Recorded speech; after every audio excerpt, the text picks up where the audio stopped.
আসসালামু আলাইকুম। আশা করি সবাই ভালো আছেন এবং সুস্থ আছেন। এই মুহূর্তে তিনটি ভালো সংবাদ আপনাদের সাথে আমি শেয়ার করব। সেটা হচ্ছে এলজিইডির গত যে নিয়োগ দিল এটা সম্পর্কে একটু অজানা তথ্য দিব। দ্বিতীয়ত যুব উন্নয়নের কারা কত লোক আবেদন করেছে, প্রার্থী সংখ্যা সেটা বলবো। 3 নম্বর হচ্ছে সাব রেজিস্ট্রারের নতুন কিছু পদ সৃষ্টি হয়েছে, সেটা আপনাদেরকে শোনাবো। ভালো লাগলে চ্যানেলটি সাবস্ক্রাইব করে যাবেন, ফেসবুক থেকে দেখলে পেজটি ফলো দিয়ে দিবেন। মূল কথায় আসি। প্রথমত এলজিইডির কথাই বলি। আপনারা জানেন মাত্র কিছুদিন আগে এলজিইডির তত্ত্বাবধানে বিশাল এক নিয়োগ দিয়েছে। সেটা হচ্ছে বাংলাদেশের বিভিন্ন পৌরসভার মধ্যে নিয়োগ হবে। তো এটা ইতিমধ্যে আপনারা আবেদন করেছেন। এটা অসাধারণ বলতে কি, একটা বিষয় আমি নিজেও জানতাম না। আমি মন্ত্রণালয়ে এক বড় ভাই আছে, ওনার মাধ্যমে কিছুদিন আগে দেখা হলো, তো জানলাম বিষয়টা, যেটা আমারও অজানা ছিল, আমার ভুল ছিল জানা, আমি অন্যভাবে ভাবতাম।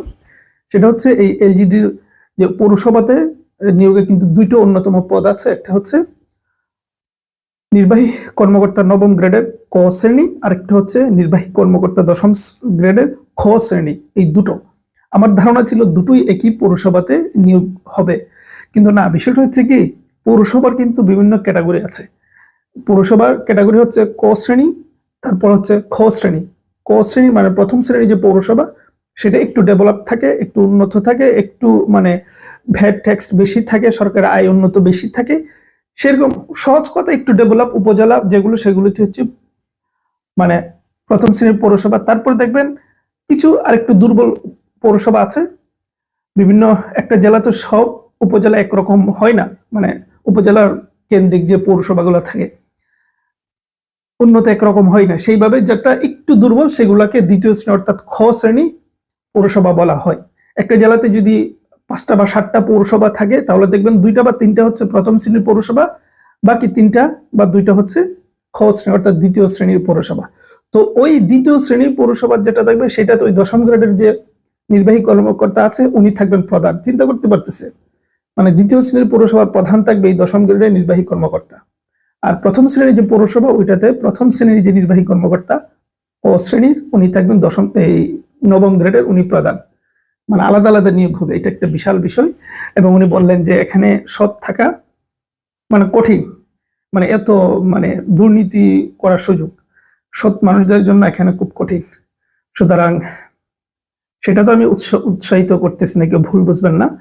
সব মিলে যেটা বুঝাতে চাচ্ছি, অসাধারণ একটা পৌরসভার প্রধান হবেন, বিশাল কিছু। 2 নম্বর হচ্ছে যুব উন্নয়নের কয়েকদিন আগে নিয়োগ দিল, সবাই জানেন। এটা হচ্ছে 90 জন নেবে, কিন্তু এই 90 জনের বিপরীতে আবেদন পড়েছে 1,49,470 জন।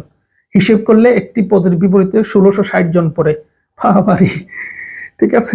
যদিও সংখ্যা থেকে ভয় পাওয়ার কিছু নাই, সবাই তো প্রার্থী নয়, সবাই প্রার্থী কিন্তু সবাই প্রতিযোগী নয়। আপনার করার জন্য অনেক মানুষ আবেদন করেছে। তো সে যাই হোক, বিশাল এক মানুষ সংখ্যা আবেদন করেছে। এটার পরীক্ষা মেবি অনেকে বলতেছে যে নির্বাচন আগে হবে, কিন্তু আমার মনে হয় না এটা নির্বাচন আগে হবে, এটা নির্বাচনের পরেই হবে।